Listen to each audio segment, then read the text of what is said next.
It's an everyday thing. It's an everyday thing. It's an everyday thing when you let your nuts hang. Everything I know about identity theft, fraud, and scamming, I learned it at work.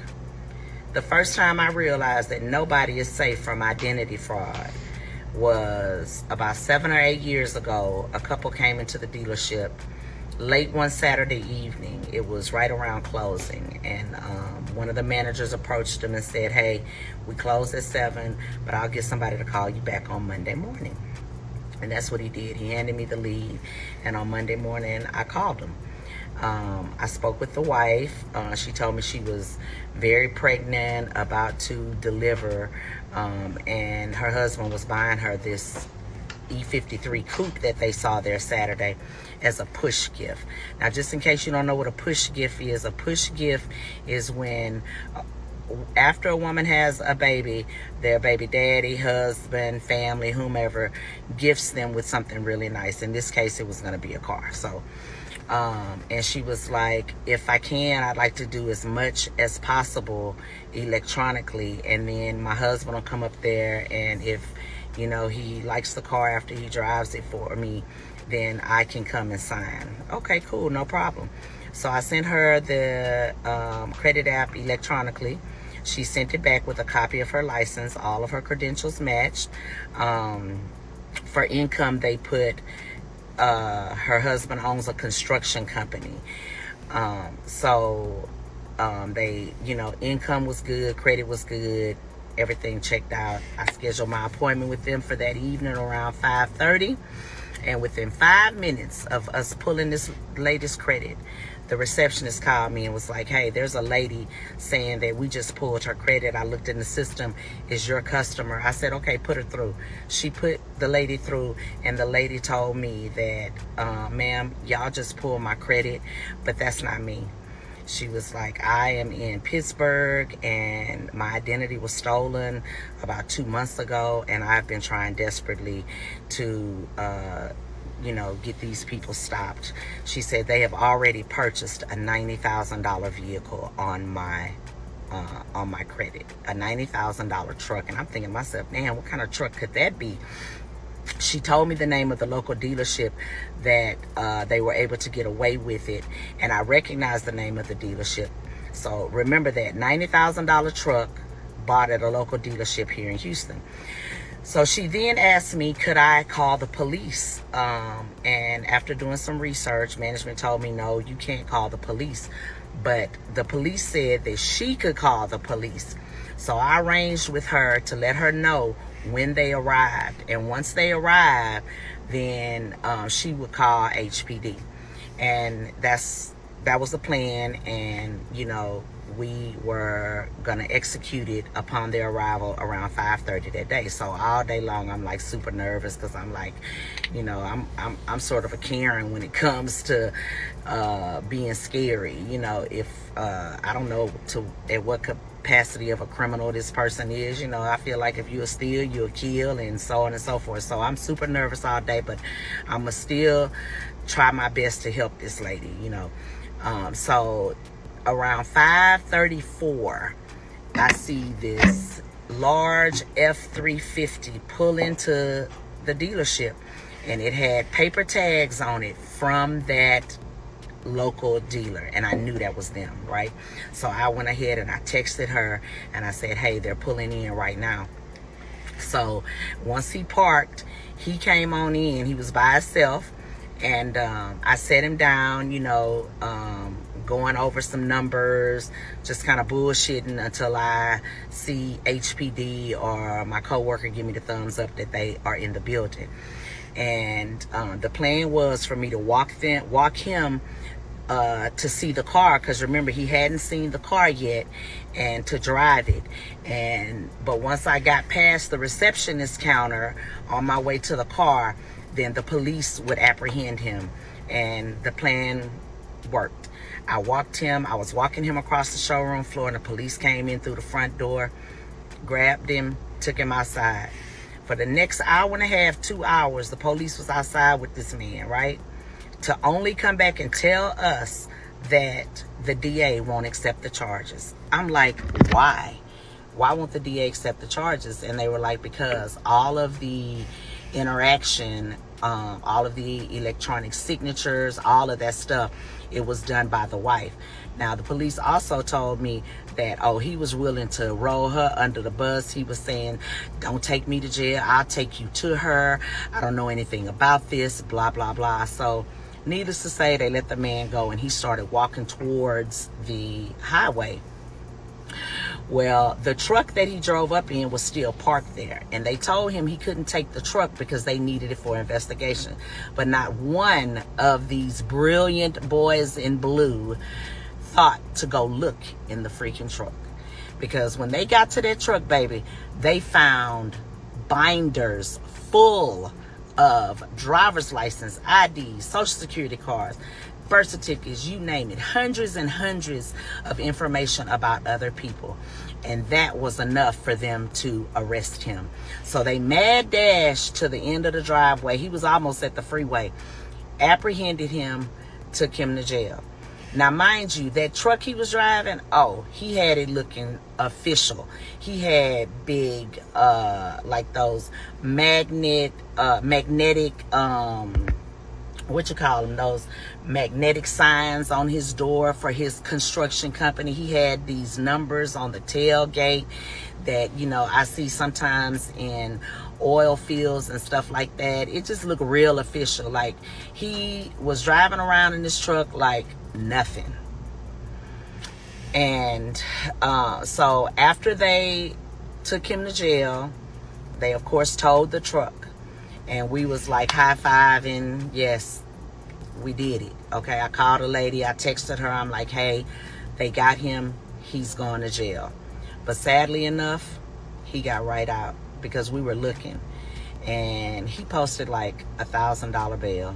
What it do, everyday people, man? It's your boy PJ. Today we back with another lit video. We back in the confessional, and yes, we staying lit, big dog, man. Shout out to my everyday people who rock with me every day. Shout out to my homeboy Lucky Wheels and Deals, man. He keeps it lit. Make sure y'all check out his YouTube channel. Make sure you like, comment, and subscribe to this YouTube channel. Hit the link down below for Opulence Scents. I promise you, it's not a scam. You'll get 10% off your purchase when you use my link. Okay, man. Let's talk about it. Now, shout out to MercedesStacey. She gave us a wonderful story about a woman cheating on, or a woman getting cheated on by her husband. And she thought that she was having a good life, and obviously it turned out to be a dud because she was getting cheated on. Probably had all type of stuff burning going on down there between her legs. She couldn't even sit down. That's why she was so antsy in the pants. But anyway, enough about that. This goes into the scamming thing. When you talk about scamming and changing IDs and changing tags and changing VIN numbers and stuff like that, that's how you got the guy with the stolen Rolls Royce from Atlanta to Houston. Obviously, a lot of these scams are going on where they're greasing a few palms at the valet, or they're greasing a few palms at the dealerships. And I know the reason why she was saying about the dealership is because she probably knows there's something fishy going on with that dealership. But since she can't put a, she can't prove it, she probably didn't want to say it all the way. But yeah, just go ahead and say it. Yes, them people are over there scamming and giving away cars to scams, and all they're going to do is write it off. Because then once you take off the tracker and the company cannot no longer find the car, that truck is good as gone. Okay. And all the other information that them people use to purchase that vehicle, like address and stuff, that car is gone. It's probably in another city somewhere and not coming back. So, needless to say, there's a lot of scamming going on. Just be sure that you keep your IDs, your wallets, and these new wallets that block people from scanning your cards. Because now they have something where people can walk to you, bump into you, and they have like a credit card machine. If they bump into you and they bump that card, your card, it's like the tap and pay. Your card get close enough, it'll take the data right from there, and they can make a $400 charge straight to your phone, straight from the tap.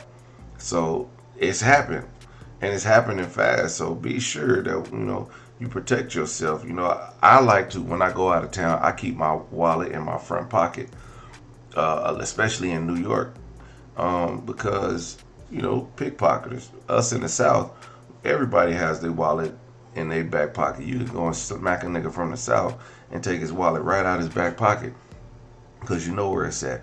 You know what I mean? But, you know, in the North, people walk with their wallet in the front pocket. You'll have a harder time hitting somebody in the front and taking their wallet. Okay, that person don't want to fight back. Plus, they'll see you coming. So, needless to say, most of these people get these stolen IDs and stuff from people who leave their wallets in their cars overnight. I've failed to bring my wallet in from my car in the house several times, just because. I mean, I don't keep it on me in my job because I got a nice wallet, so it'll be like getting messed up in my pocket. So I don't wear it in my pocket. I don't keep it in my pocket.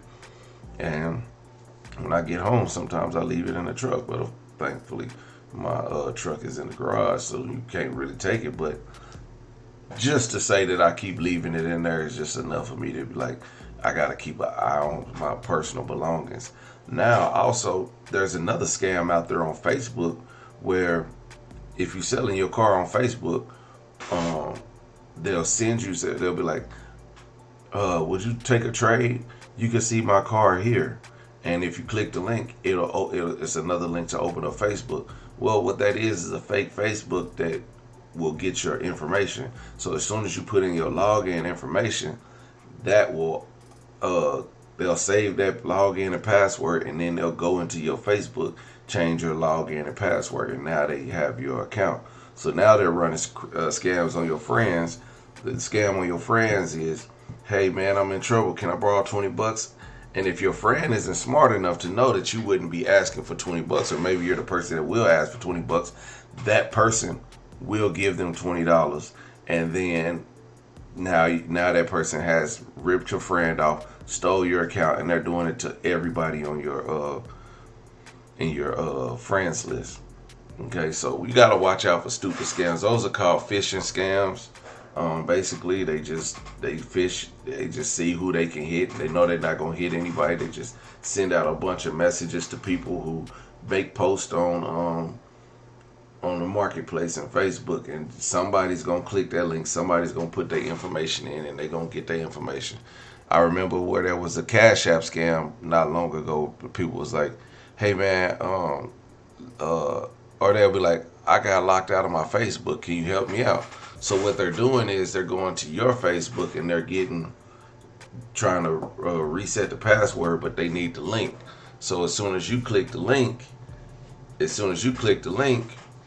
it unlocks whatever they were trying to unlock, so they can get your password. They can change your password, and that's how a lot of people were getting traded, because what they would do is they'll go from friend to friend to friend. So they'll use somebody that they've already stole their account, so they'll use that person because y'all are friends on Facebook. They'll use that person to steal your account. So then once they steal your account, they'll go to your friends list and try to steal your friends' accounts by using you. So, it's a scam. It's scams all over. So you just got to be aware of what you're doing. No, you don't even have to know the scam. If it seems suspicious and you didn't ask for it, it's a scam. If they got a link for you, it's a scam. If they asked you for your number, it's a scam. If they ask you for money, one time, it was a girl. This was some years back on Facebook. It was a girl. She was like, she wanted to hang out and meet up. And I was like, cool, where we meeting up at? She was like, I don't know, just pick, what type. So I'm having a conversation. And then the girl says, I say, well, meet me at this place over here. And the girl says, okay, she says, I'm short on gas. Do you mind if you could cash at me $40 or $50 for gas? I was like, I looked at my Cash App. I had 25 on there. So I was like, well, I got 25 on there, So I said, send me your Cash App. Sent me the Cash App. I was like, Enrique Iglesias. That ain't the name, but it was some guy. So I looked it up on Cash App. It was a guy in Phoenix, Arizona or something. And At that moment, I knew it was a scam, so I blocked them because the person on the pictures was a black woman. The person that was scamming was a Mexican. So, and I know it was his pictures because I know it was a Mexican man because when I went to his Facebook page, it had his pictures up there, same name and everything, and then it had on his down his timeline, he had a bunch of Cashapp like giveaways or something like that. So I was like, okay, this is a person that was trying to scam me, and I just blocked them, reported them, and that was it, man. But yeah, you got to be mindful of what the next scam is. They're always working on a new one. Scamming really became rampant when social media came out. So be looking for the next scams. Try not to get scammed. Everyday people, make sure you like, comment, subscribe. I'm gonna holler at you later. Peace.